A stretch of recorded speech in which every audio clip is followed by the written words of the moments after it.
The people who walked in darkness have seen a great light. We heard this in the first reading, and Isaiah explains it is the child, the Son who is born, who shatters the darkness of this world and brings his light. In the Gospel, St. Luke begins his account of the birth of this child, Jesus, by reminding his first readers and all of us that Jesus came into the world of real history. So in this introduction, we encounter in the first place Emperor Caesar Augustus and the governor of Syria, Quirinius, real historical figures.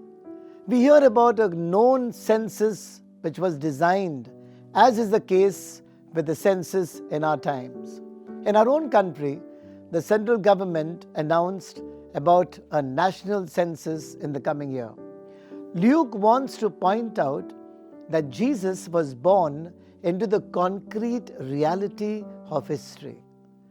We begin to really celebrate Christmas when we stop, pause, and let it sink that this is the divine and historical event when God, who existed before all ages in Jesus Christ, takes on human flesh.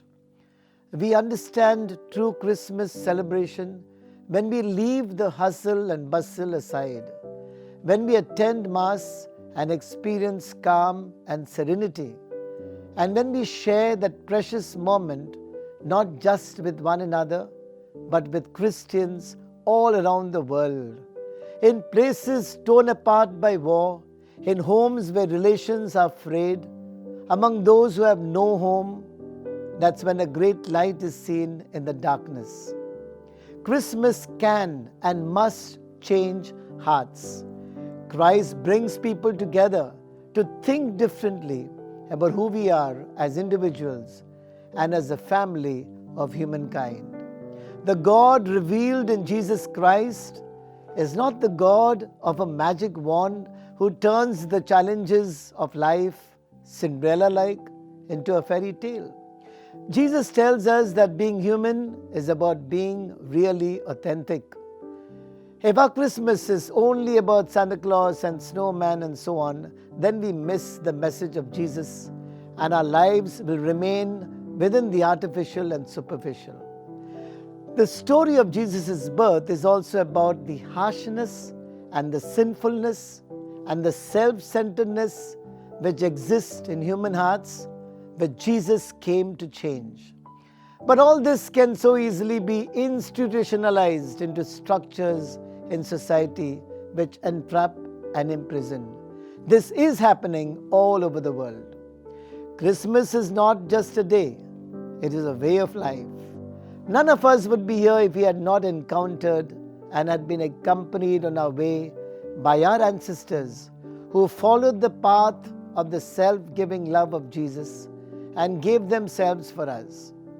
During Christmas, there are parents with mere means who are bringing happiness to their children with small gestures.